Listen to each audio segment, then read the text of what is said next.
Okay, so this is just going to be a voiceover. The ride I went on the other day, the one you're watching now. At some point from the time I got everything set up and the time I got to the end of the driveway, the microphone came unplugged, so I had nothing but dead air, really. Um, so last Saturday, and I wanted to get this out because we have it's something that happened last weekend that I thought was pretty interesting.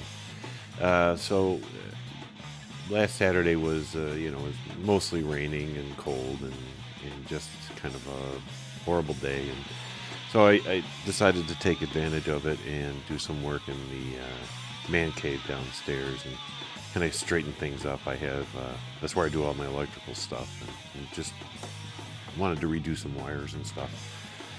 And at some point, I opened the window because it was getting warm in there, and I just needed some cooler air. And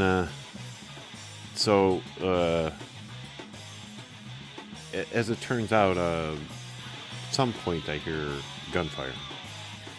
And no, normally gunfire doesn't, that's not surprising around here. We have, even though there's a village ordinance against firing arms in the village, within the village limits, there are some exceptions. The farmers have an exception, and then there's an exception for the gun shop / gunsmith down just about a half a mile from here.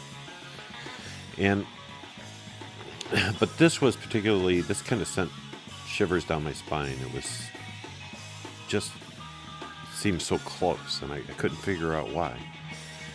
And a little while later, I went up to get some coffee and asked my wife if she had heard any gunfire, and she said no, she didn't.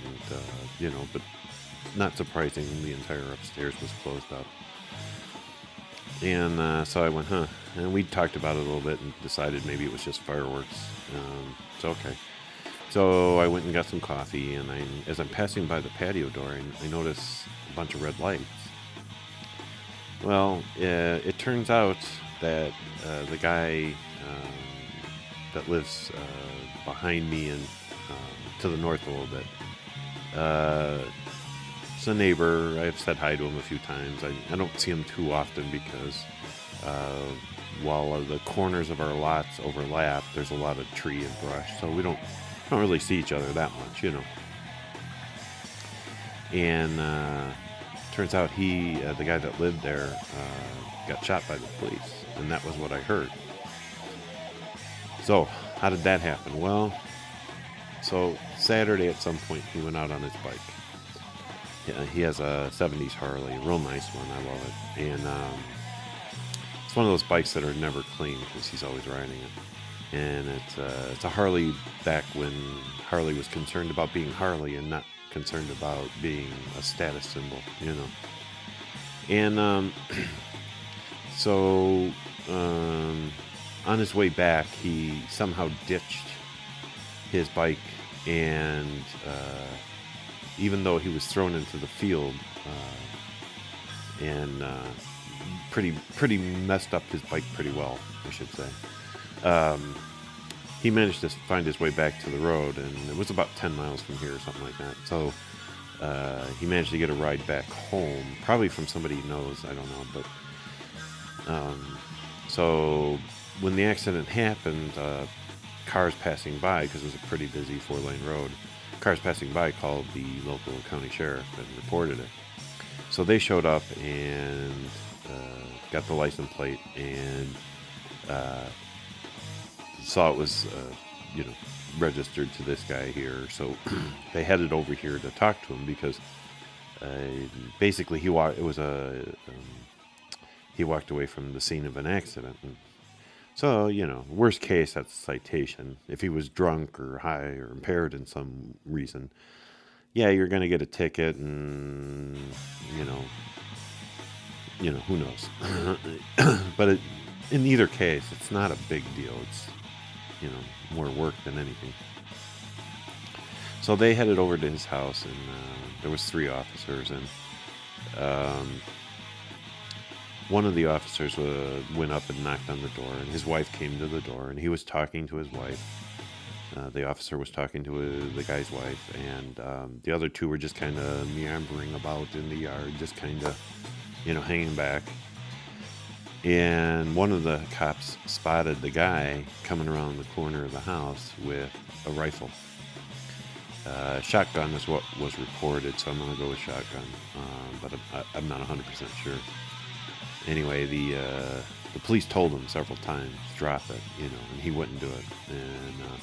And the last time they said, drop it. Now, at this point, they've fallen back behind a tree, but it was a small pine tree. I'm not sure it would have done much good, but that's where they were.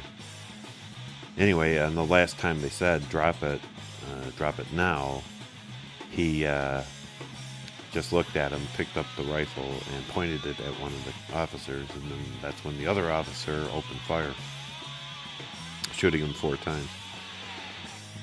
And he later died at the hospital a few hours later. And nobody can quite figure out why. Now, unfortunately, the local sheriff has nothing to report on this because they have a policy that an officer-involved shooting gets investigated by a third party.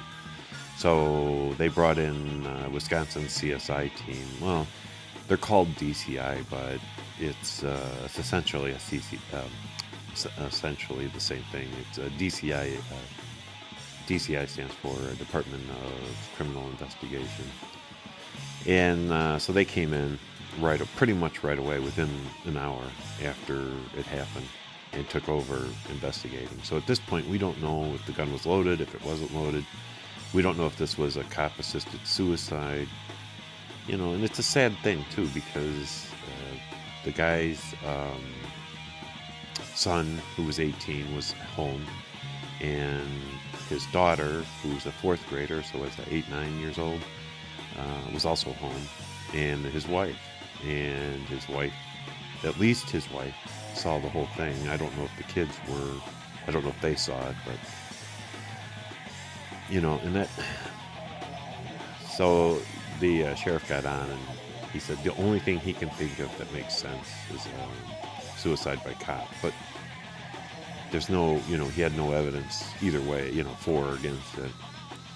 And DCI is going to take their time getting their report out because they're going to make sure they're thorough. And so it'll be probably a couple of weeks before we know for sure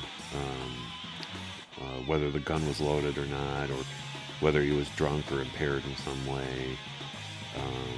His wife seemed generally surprised that he even had a gun. She was unaware of him, that he even had a rifle. And she was unaware that he ditched his bike, went off the road or whatever. So, yeah, it's just one of those tough things, The cop that shot him managed to keep him alive until the ambulance got there, and then the ambulance, the EMTs managed to keep him alive until they got to the hospital. But before they could get him into surgery, he passed away. And all of this, by the way, took place just 60 to 70 feet from my house. We had almost 2 weeks from the time they caught that fugitive to this. And it's weird. This is not an area where this sort of thing normally happens. But to have 2 things like this happen, it's just, I don't know. I don't know where to go with it, people leave their doors unlocked. They leave keys in their cars. You lend things out to people that live on the street, even though you don't really know them very well, knowing full well you'll get it back. And, that's all going to change now, which is a shame, but, I don't know. It's crazy. So, anyway, I just thought I'd get that story out there. They're calling for snow tomorrow, so I'm pretty much done riding for the season, I think. The snow we get will just be a dusting. It's not going to stick around, but it's generally about the time I hang up my helmet for the season. So I figured I'd do this voiceover to the images that I had on the camera, because obviously you can't hear me on the camera while I'm writing. So yeah. Anyway, so be safe out there, because you just never know. Bye.